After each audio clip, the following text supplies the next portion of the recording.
Baik, selamat sore. Perkenalkan, nama lengkap saya Christina Melana Melidasi, NIM 23120085. Dan saya bersama teman saya. Nama saya Skolastika Kurnia Pahung dengan NIM 231200079. Baik, di sini kami akan menjelaskan tentang penjualan telur untuk 5 hari ke depan selama 100 hari dengan menggunakan metode atau simulasi dari Monte Carlo. Sebelumnya, hasil ini telah kami wawancarai sebuah kios kecil yang berada di sekitar kos kami di Matani. Oke, yang pertama kami buat bilangan acaknya. Di sini untuk bilangan acaknya itu kami buat sesuai dengan jumlah permintaan. Untuk jumlah permintaannya itu ada 2 sampai dengan 7. Nah, dari 2 sampai 7 ini kita buat bilangan acaknya. Kita buat itu sampai dengan 100 kolom. Maksudnya 100 bilangan acak, 100 bilangan sesuai dengan soal itu kan tadi 100 hari ke depan. Untuk 100 hari. Kemudian kita masuk pada kolom berikutnya. Di sini kan tadi jumlah permintaannya ada 2, 3, 4, 5, 6, dan 7. Kita lihat pada frekuensinya. Nah, untuk frekuensi dari 2 adalah 18. Nah, dari mana hasil 18? 18 ini kita lihat pada kolom bilangan acak yang tadi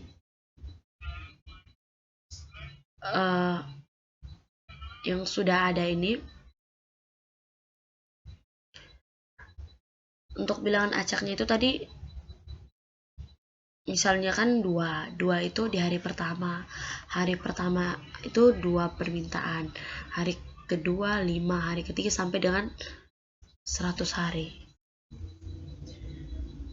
Nah, kita lanjut pada frekuensi.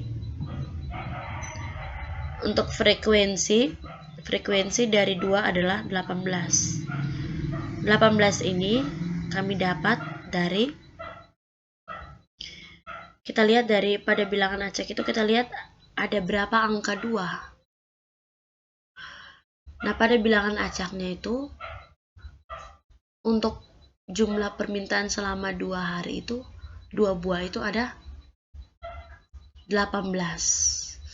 Jadi frekuensi dari 2 adalah 18. Kemudian kita masuk pada jumlah permintaan yang ketiga. Sama dengan yang tadi, kita lihat pada tabel bilangan acak itu jumlah angka 3 ada berapa. Nah, itu menjadi frekuensi dari angka 3. Di bilangan acak itu angka 3 itu ada 16. Berikutnya ada angka 4. Jumlah angka 4 pada bilangan acak ada berapa? Ada 16. Itu yang menjadi frekuensinya. Sama dengan 5 dan 6. Begitu juga dengan 7. Jumlah dari angka 7 yang kita hitung pada tabelnya itu ada 16 buah. 16 buah angka 7. Nah, jadi frekuensi dari bilangan 7 itu ada 16. Nah, kemudian selanjutnya kita hitung 18 tambah 16 tambah 16 tambah 20 tambah 14 tambah 16. Itu hasilnya 100 hari. Harus 100 hari. Kenapa harus 100 hari? Karena kan di sini memang soalnya itu kan kita pakai perhitungan untuk 100 hari kan. Jadi hasilnya untuk frekuensinya harus 100. Karena di sini juga tadi 100 hari. Kemudian kita masuk pada probability. Nah, cara untuk mendapatkan probability ini, frekuensinya kita bagi dengan jumlah frekuensi. Berarti 18, berarti yang pertama itu tabel yang pertama 18 kita bagi dengan 100. Hasilnya 0,18. Masuk pada probability yang kedua.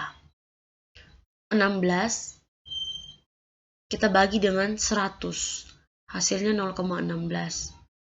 Ketiga pun sama, 16 bagi 100, 0,16.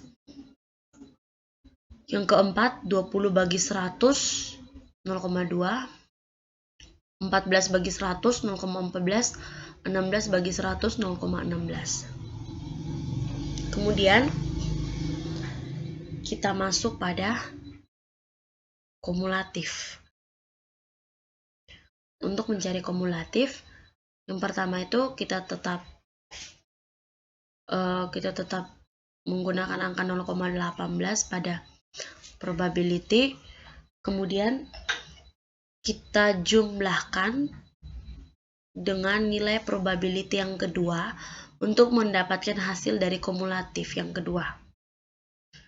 Setelah itu, nilai dari kumulatif yang kedua ini kita jumlahkan dengan probability yang ketiga untuk mendapatkan hasil dari kumulatif yang ketiga.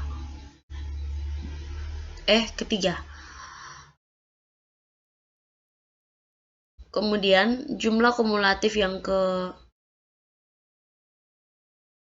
keempat kita jumlahkan dengan probability yang kelima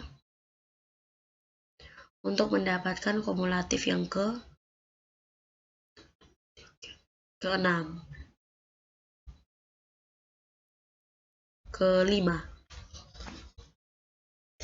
Maksud saya kelima. Berikut juga sama dengan yang berikutnya itu 0,84 kita jumlahkan dengan 0,16 hasilnya 1. Baik, di sini saya akan jelaskan ulang cara untuk mendapatkan kumulatif itu. Nilai dari probability yang pertama itu kita tetap gunakan, itu 0,18. Nah, dari 0,18 ini kita jumlahkan dengan 0,16, hasilnya 0,34. Nah, hasil dari 0,34 kita jumlahkan dengan 0,16, hasilnya 0,50. Untuk 0,50 itu kita bisa taruh 0,5 karena pada perhitungannya itu angka di belakang 0, jika di belakang angka itu dia bisa juga ditulis atau bisa juga tidak ditulis. Untuk di sini hasil itu 0,50, tapi saya tidak taruh, jadi 0,5. Nah, dari 0,50 dijumlahkan dengan 0,20, hasilnya 0,70. Dari 0,70 ditambah 0,14, hasilnya 0,84. Dan 0,84 dijumlahkan dengan 0,16, hasilnya 1. Untuk nilai dari kumulatif yang terakhir, nilainya harus 1 atau sama dengan atau harus mendekati 1. Yang berikutnya adalah interval random number. Nah, untuk interval random number itu, interval berarti jarak. Di sini yang pertama jaraknya itu dari 0 sampai 18. 18 ini adalah nilai dari kumulatif yang pertama.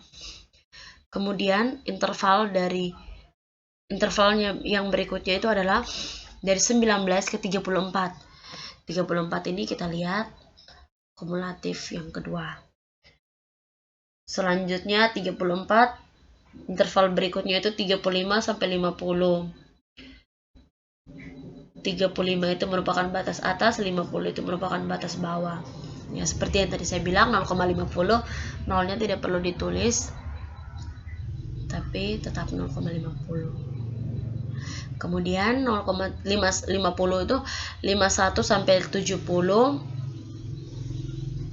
71 sampai 84, 71 sampai 84, yang terakhir adalah 85 sampai dengan 100.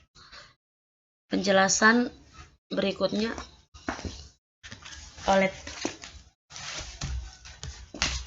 penjelasan berikutnya di sini kami mensimulasikan harinya menjadi 5 hari ke depan. Kemudian untuk menentukan nilai randomnya, kami menggunakan rumus Excel, yaitu run between 1/100. Lalu di drag terus, harus dibuat di luar dulu karena nilai randomnya tidak tetap. Nah,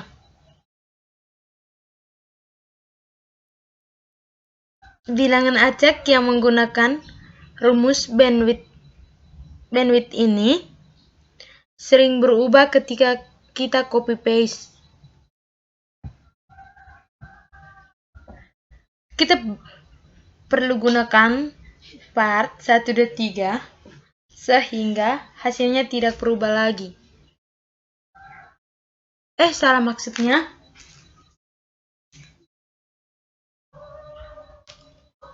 Bilangan acaknya tetap berubah kalau kita pakai rumus yang tadi, yaitu run between 1/100.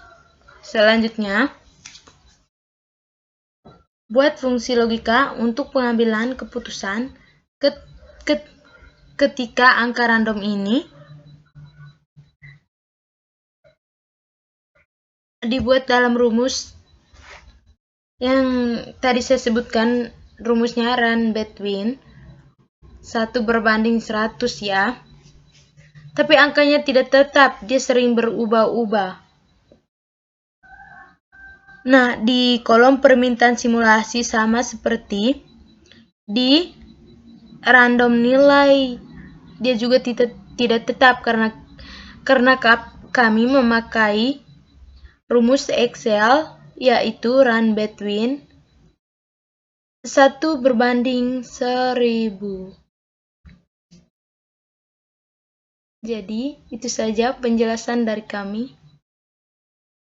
Mohon maaf sebesar-besarnya jika ada kesalahan. Sekian dan terima kasih.